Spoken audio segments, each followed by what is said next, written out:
Sabi ng mga feng shui masters natin, nabalitaan ko lang na ang 2025 ay mas mabagal kumpara sa 2024 na napakabilis. Diba? Ang bilis, napansin nyo, diba? Pero ang 2025, because it's the year of the wood snake, sabi ho nila, medyo mabagal daw ho ang paggalaw, paglipas ng mga paglipas araw. ng mga araw. Yan. At sabi nila, ang ingatan daw ho natin ay matindi ang betrayal. Ako po. Matindi ang betrayal, matindi ang backstabbing, matindi ho yung paninira ngayong taon na ito. Kasi ho, ang ahas ay wala na ho sa gubat. Nandito na ho sa syudad.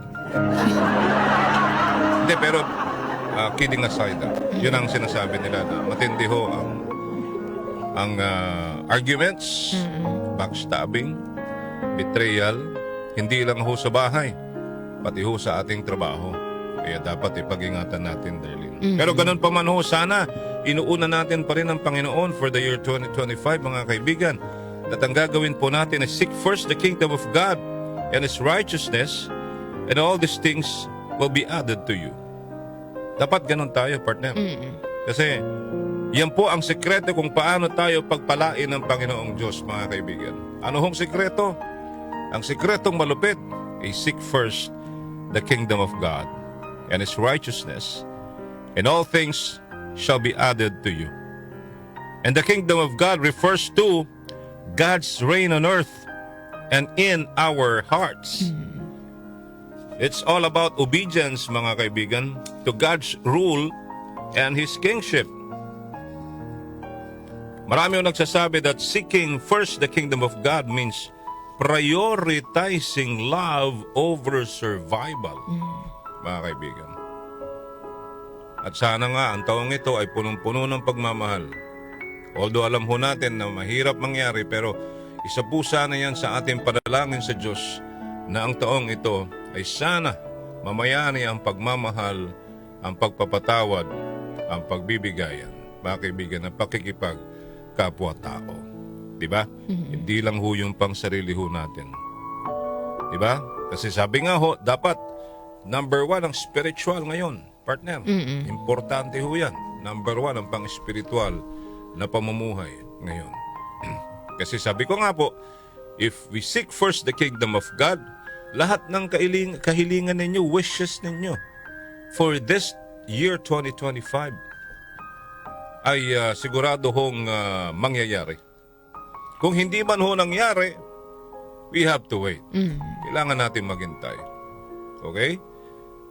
Kailangan ho nating maghintay. Huwag tayong magmadali. Walang problema kung tayo po ay naniniwala sa mga gabay. Wala naman hong problema doon. Diba? Pero sana po, lahat ng gabay na yan ay inihingi po natin din ng gabay sa Panginoon. Na matupad ito para sa ating sarili, sa ating pamilya, sa ating kinabukasan. Dahil sabi nila, partner, medyo mabigat ang taong 2025. At especially ang ating kalusugan, mga kaibigan, na dapat yan ang ihingi po natin ngayong taon, because ang sinasabi rin ho nila, isa sa problema for this year is the mental health issue. Okay? Mental health. Yan ang ating ipag-pray. Number 1 is ang ating kalusugan, mga kaibigan. Okay? So yun po ha. Wag lang ho sa material na bagay. Ang hingin po natin, ang wish natin, ang i-claim po natin for this year, but also our spiritual na pangkabuhayan. Okay? Dapat siksik, liglig, umaapaw din ho ang ating hihinging tulong sa Panginoong Diyos, mga kaibigan. Because God takes care of our physical needs. And God promises to provide what we need. Why? Because He created the universe and gives food to everything, every living things, mga kaibigan, including you and me and all of us. The same God who provides food for the animals, He will not allow us to go without. Diba? Hindi niya tayo gugutumin. Okay? Hindi ho yung bilog na bola, bilog na prutas ang magpapayaman po sa atin, magpapaganda ng ating buhay. Now, na nakapatong sa bigas at pinulupot na pera. Okay? Hindi ho yung mga lucky charm. Gabay lang ho yan. Diyos pa rin ho ang magsasabi sa atin. Ang magsasabi kung okay o hindi ang mga kahilingan po natin. Okay?